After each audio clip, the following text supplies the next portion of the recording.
ते म्हणाले साहेबांचे 5 आणि आमच्या दोघांचे 1-1. ऐका त्याप्रमाणे 40 लाख मी तुम्हाला दिले.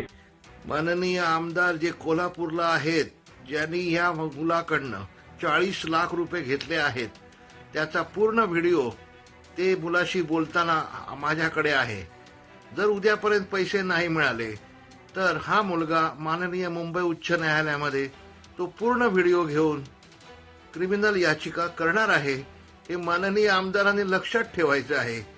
मराठी बाणा, मराठी फणा, मराठी अस्मिता ही फक्त नावाला आहे का? माननीय देवेंद्रजी फडणवीस साहेब एवढे प्रामाणिक आहेत, त्यांचा मुंबईत फ्लॅट नाही आहे. तसंच एकनाथजी शिंदे साहेब रिक्षावाल्यापासून उपमुख्यमंत्री, मुख्यमंत्री पदापर्यंत चढले. अशा प्रामाणिक माणसांकडे तुम्ही असताना तुमच्याकडून हे पाप कसं व्हावं? माननीय आमदार कोल्हापूरचे, आपण जरा कृपया त्या मुलाचं कन्सिडर करा हो. हे पाप आहे.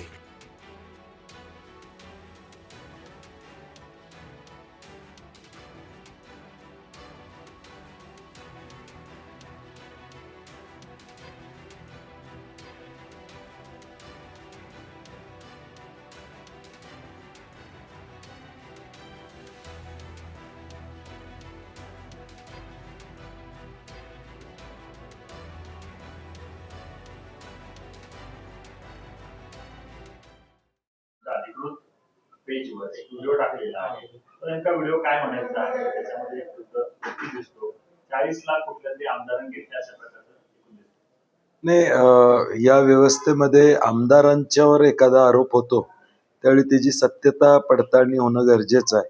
कारण की लोकांच्यात एक अविश्वासाचं वातावरण त्यामुळे निर्माण होतं. त्यामुळे मी तो ऑफिशियल पेजवर टाकून मुख्यमंत्री, उपमुख्यमंत्र्यांना टॅग केलेला आहे की ताबडतोब मतदानाच्या आधीपर्यंत याचा खुलासा व्हावा. हे खरं आहे का खोटं आहे एवढंच आमचं म्हणणं आहे. खोटा असेल तर हा व्हिडिओ खोटा आहे म्हणून त्या ठिकाणी, कारण तो सोशल मीडियावर व्हायरल झालेला, ज्यांनी टाकलेला आहे ती ID आहे, त्यांना बोलवून घेतलं पाहिजे. त्या व्यक्ती कोण आहेत त्यांच्याकडून खातरजमा करून घेतली पाहिजे. आणि खरं आहे का खोटं आहे हे एवढं लोकांना कळालं तर मतदानाच्या आधी लोकांना निर्णय घेणं सोपं होईल.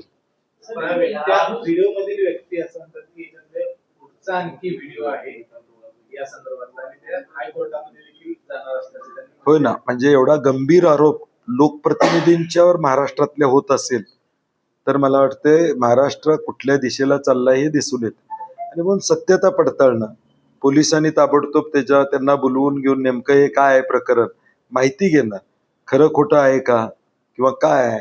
नाहीतर उद्या म्हणजे आज सांगून सुद्धा कोणी दखल घेतली नाही असं व्हायला नको.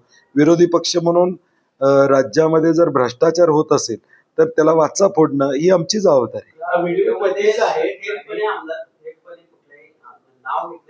कोल्हापूरचे आमदार असा त्यामध्ये उल्लेख आहे. तुम्ही काही माहिती घेण्याचा प्रयत्न केलेला नाही, माझा कोणाशी डायरेक्ट संपर्क नाही किंवा माझ्या ते संपर्कात नाहीत. काल सोशल मीडियावर व्हिडिओ आला होता आणि त्यात आमदाराचा उल्लेख आहे, सत्ताधारी आमदार असं ते म्हणतायत. त्यामुळं या जिल्ह्यामध्ये त्या पक्षाचे 3 आमदार आहेत. त्यामुळं नेमकं कोण हा प्रश्नचिन्ह आहे. आणि म्हणून या 3 आमदारांनी खुलासा करायला पाहिजे. कारण की कुणाकडे बोट जाते माहित नाही. नाव घेतलं असतं तर मग क्लिअर नाव आलं असतं. परंतु शिंदे गटाचं असं त्यात त्यांनी म्हटलंय अशी माझी माहिती म्हणजे ऐकण्यात आलेलं आहे माझ्या. त्यामुळे जर तसं असेल तर 3 त्यांचे आमदार 3 आहेत जिल्ह्यामध्ये, त्या 3घांनी खुलासा करावा. विशेष करून पालकमंत्र्यांनी देखील खुलासा करावा की कुणीतरी सांगितलं पाहिजे ना, तो मी नव्हेच म्हणून. इज इट ट्रू असं तुम्ही टाकलेलं तुमच्या ऑफिशियल पेजवर आहे. ज्या अर्थी सतेज पाटील ऑफिशियल पेजवर काही टाकतात त्या अर्थी खातरजमा केल्याशिवाय ते काही टाकू शकत नाही. नाही, खातरजमा म्हणण्यापेक्षा मी म्हणलं तसं या मतदानापूर्वी असा व्हिडिओ येणं हे कोल्हापूरकरांना या ठिकाणी म्हणजे ज्ञानात भर टाकणारा हा व्हिडिओ आहे की कशा पद्धतीनं काय चालतं, कसं चालतं.